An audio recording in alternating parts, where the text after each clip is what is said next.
Assalamualaikum warahmatullahi wabarakatuh. Perkenalkan, nama saya Zalfa Aulia Syazadi Ramadlan dengan NIM 06101282429037.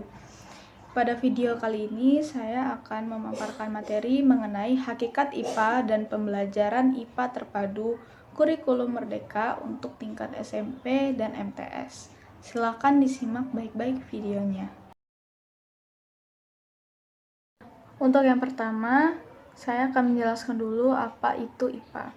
Nah, IPA atau ilmu pengetahuan alam itu secara umum adalah ilmu yang mempelajari tentang sebab akibat gejala-gejala alam yang disusun secara sistematis, yang didasarkan pada hasil percobaan dan pengamatan yang dilakukan oleh manusia. Nah, bidang-bidang kajian IPA sendiri untuk tingkat SMP atau MTS itu yang pertama ada fisika. Nah, fisika ini mempelajari mengenai energi dan perubahannya. Lalu ada kimia, yang dimana kimia ini mempelajari materi dan sifatnya. Yang ketiga itu ada biologi, yaitu mempelajari makhluk hidup dan proses kehidupan. Dan selanjutnya ada geologi dan astronomi, yang mempelajari tentang bumi dan alam semesta. Nah, jadi di sini IPA memiliki 4 unsur utama. Yang pertama yaitu sikap. Dalam proses pembelajarannya, kita dapat memunculkan rasa ingin tahu tentang benda, fenomena alam, makhluk hidup, serta hubungan sebab akibat dari suatu kejadian atau fenomena yang terjadi. Yang kedua itu ada proses. Jadi, IPA ini memungkinkan adanya prosedur yang runtut dan sistematis melalui metode ilmiah. Nah, metode ilmiah itu sendiri meliputi penyusunan hipotesis, perancangan eksperimen, evaluasi, pengukuran, dan penarikan kesimpulan. Lalu ada produk. Nah, jadi dalam pembelajaran IPA ini, itu dapat dihasilkan produk berupa fakta, prinsip, teori, dan hukum. Dan ada aplikasi. Nah, aplikasi ini berhubungan dengan penerapan metode ilmiah dan konsep IPA yang dapat terjadi dalam kehidupan sehari-hari. Jadi, selagi kita belajar IPA, itu juga kita dapat mengaitkannya dengan permasalahan dalam kehidupan sehari-hari. Selanjutnya yaitu sikap ilmiah. Sikap ilmiah ini adalah kemampuan menerima pendapat orang lain dengan baik dan benar, tanpa mengenal putus asa, dengan kepercayaan atau keyakinan, nilai-nilai, ketekunan, dan keterbukaan. Nah, jadi kita itu harus menerapkan sikap jujur, toleran, terbuka, skeptis, optimis, kreatif, kritis, pemberani, futuristik, dan adaptif. Oke, next, pembelajaran IPA terpadu. Nah, IPA terpadu ini adalah model pembelajaran yang menggabungkan, memadukan, dan mengintegrasikan berbagai kajian IPA seperti fisika, kimia, biologi, dan ilmu bumi menjadi satu kesatuan yang utuh. Jadi, dalam suatu permasalahan itu, kita dapat mempelajari beberapa materi sekaligus dari kajian IPA yang mau kita pelajari. Nah, di sini saya akan menjelaskan karakteristik IPA terpadu. Nah, karakteristik IPA terpadu ini ada 4. Yang pertama itu holistik. Nah, jadi seperti yang sudah saya paparkan sebelumnya, jadi dalam suatu fenomena atau peristiwa itu dikaji dari beberapa bidang studi sekaligus untuk memahami suatu fenomena dari segala sisi. Yang kedua yakni bermakna, yaitu keterkaitan antara konsep-konsep lain akan menambah kebermaknaan konsep yang dipelajari. Nah, jadi diharapkan peserta didik itu mampu menerapkan perolehan belajarnya untuk memecahkan berbagai masalah yang ada di dalam kehidupannya. Yang ketiga itu ada otentik. Nah, jadi pembelajaran terpadu memungkinkan siswa memahami secara langsung prinsip dan konsep yang ingin dipelajarinya melalui kegiatan belajar secara langsung. Jadi mereka itu memahami pembelajaran itu dari hasil belajarnya sendiri, bukan hanya dari paparan yang sudah dijelaskan oleh guru. Lalu yang keempat itu ada aktif. Nah, jadi di sini pembelajaran terpadu itu menekankan keaktifan siswa dalam pembelajaran, baik secara fisik, mental, intelektual, maupun emosional. Nah, jadi semoga Dengan pembelajaran terpadu ini itu dapat meningkatkan motivasi pembelajaran guna tercapainya hasil pembelajaran yang optimal. Oke, selanjutnya ada prinsip pembelajaran IPA terpadu. Yang pertama itu pendidikan berpusat pada peserta didik. Nah, jadi dalam kurikulum Merdeka itu guru hanya sebagai fasilitator. Yang kedua itu pembelajaran yang menyenangkan dengan berbagai kegiatan yang menarik dan bermanfaat. Yang ketiga, mengembangkan kreativitas dan inovasi dalam menyelesaikan suatu permasalahan yang ada. Yang keempat, pembelajaran kontekstual, yang dimana maksudnya di sini itu disesuaikan dengan konteks kehidupan peserta didik, yang dimana itu berbasiskan pengalaman dan juga kearifan lokal, dan mengaplikasikannya dalam kehidupan sehari-hari.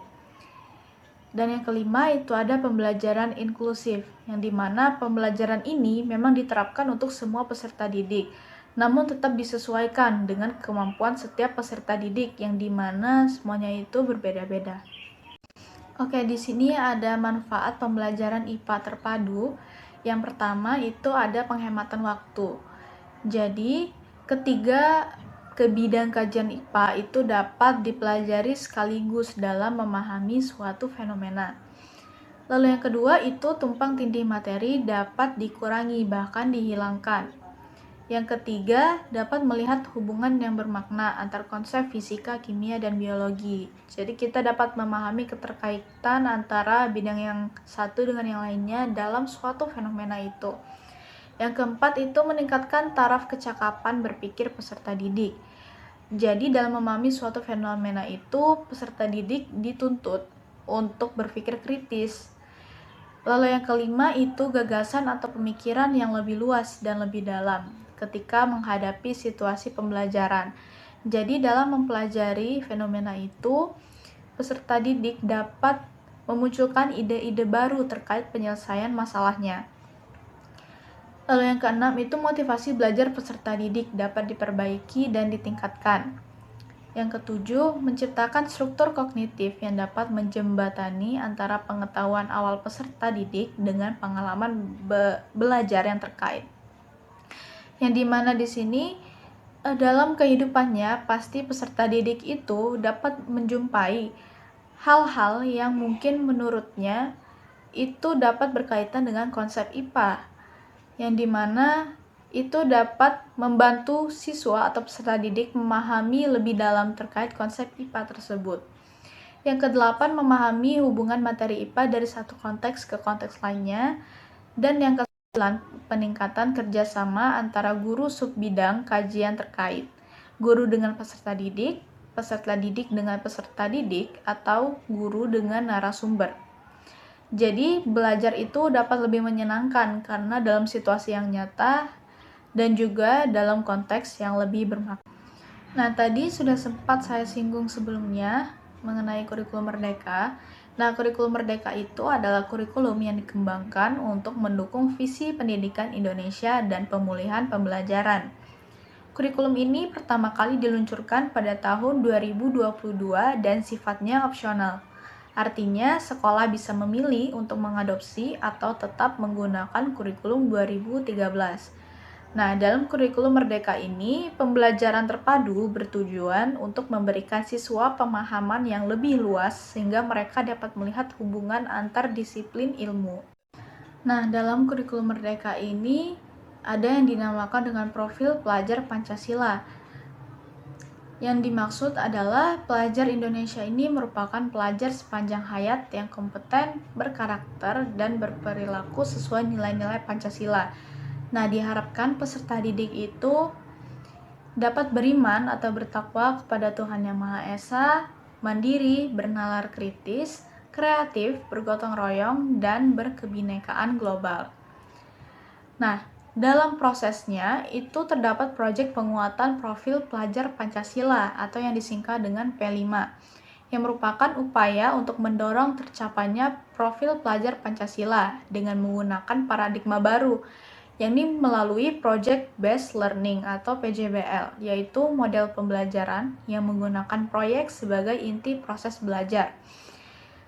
Nah, jadi diharapkan dapat memberikan kesempatan kepada peserta didik untuk mengalami pengetahuan sebagai proses penguatan karakter, sekaligus kesempatan untuk belajar dari lingkungan sekitarnya.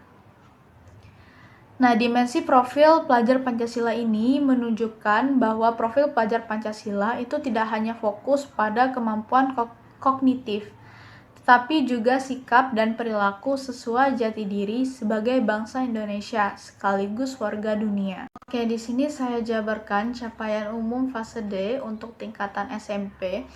Nah, jadi capaian umum pembelajaran ini itu merupakan pengganti kompetensi dasar di kurikulum 2013. Jadi kurikulum Merdeka ini kita memakai capaian pembelajaran.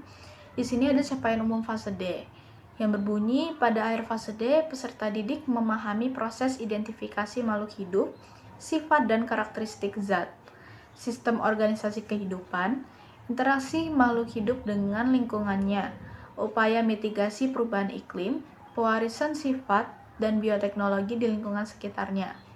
Mereka juga memahami pengukuran, gerak dan gaya, tekanan dan pesawat sederhana, konsep usaha dan energi, pengaruh kalor dan perubahan suhu, gelombang, gejala kemagnetan dan kelistrikan, pemanfaatan sumber energi listrik ramah lingkungan, posisi bulan, bumi, matahari, sifat fisika dan kimia tanah, serta penggunaan zat adiktif dalam penyelesaian masalah yang dihadapi dalam kehidupan sehari-hari. Konsep-konsep tersebut memungkinkan peserta didik untuk menerapkan dan mengembangkan keterampilan inquiry science mereka. Nah, selanjutnya tadi karena ada capaian umum, ada juga capaian per elemen yang di sini saya tampilkan juga untuk yang fase D. Peserta didik memahami proses identifikasi makhluk hidup sesuai dengan karakteristiknya, sifat dan karakteristik zat, perubahan fisika dan kimia, serta pemisahan campuran sederhana, sistem organisasi kehidupan, fungsi serta kelainan atau gangguan yang muncul pada sistem organ, interaksi antar makhluk hidup dan lingkungannya dalam merancang upaya-upaya untuk mencegah dan mengatasi perubahan iklim, serta pewarisan sifat dan penerapan bioteknologi di lingkungan sekitarnya. Peserta didik melakukan pengukuran terhadap aspek fisis yang mereka temui dan memanfaatkan ragam gerak dan gaya, tekanan, serta pesawat sederhana. Peserta didik memahami hubungan konsep usaha dan energi, pengaruh kalor, dan perpindahannya terhadap perubahan suhu, gelombang, dan pemanfaatannya dalam kehidupan sehari-hari. Gejala kemagnetan dan kelistrikan untuk menyelesaikan tantangan yang dihadapi dalam kehidupan sehari-hari termasuk pemanfaatan sumber energi listrik ramah lingkungan. Peserta didik mengelaborasikan pemahamannya mengenai posisi relatif bumi, bulan, matahari dalam sistem tata surya untuk menjelaskan fenomena alam dan perubahan iklim. Peserta didik memahami sifat fisika dan kimia tanah dan menganalisis hubungannya dengan organisme, perubahan iklim, serta pelestarian lingkungan. Peserta didik memiliki keteguhan dalam mengambil keputusan yang tepat untuk menghindari zat aditif dan adiktif yang membahayakan dirinya dan lingkungan. Nah, selanjutnya di sini ada keterampilan proses yang dimana keterampilan proses ini merupakan penilaian yang akan diambil di kurikulum Merdeka ini. Yang meliputi yang pertama itu mengamati.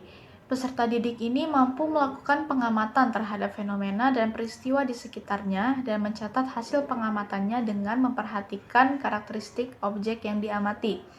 Yang kedua, mempertanyakan dan memprediksi. Secara mandiri, peserta didik mampu mengidentifikasi pertanyaan yang dapat diselidiki secara ilmiah dan membuat prediksinya. Yang ketiga, merencanakan dan melakukan penyelidikan. Peserta didik mampu merencanakan dan melakukan langkah-langkah operasional untuk menjawab pertanyaan. Peserta didik menggunakan alat bantu pengukuran untuk mendapatkan data yang akurat dan memahami adanya potensi kekeliruan dalam penyelidikan. Yang keempat, memproses, menganalisis data dan informasi. Peserta didik mampu mengolah data dalam bentuk tabel, grafik, dan model, serta menjelaskan hasil pengamatan dan pola atau hubungan pada data. Peserta didik mengumpulkan data dari penyelidikan yang dilakukannya, serta menggunakan pemahaman sains untuk mengidentifikasi hubungan dan menarik kesimpulan berdasarkan bukti. Yang kelima, mengevaluasi dan refleksi. Peserta didik mampu mengidentifikasi sumber ketidakpastian dan kemungkinan penjelasan alternatif dalam rangka mengevaluasi kesimpulan, serta menjelaskan cara spesifik untuk meningkatkan kualitas data. Dan yang keenam, mengomunikasikan hasil. Peserta didik mampu mengomunikasikan hasil penyelidikan secara sistematis dan utuh yang ditunjang dengan argumen dan bahasa yang sesuai konteks penyelidikan. Oke, di sini sudah saya tampilkan peta konsep dari materi energi yang dimana di sini masuk kelas 8 bab 3.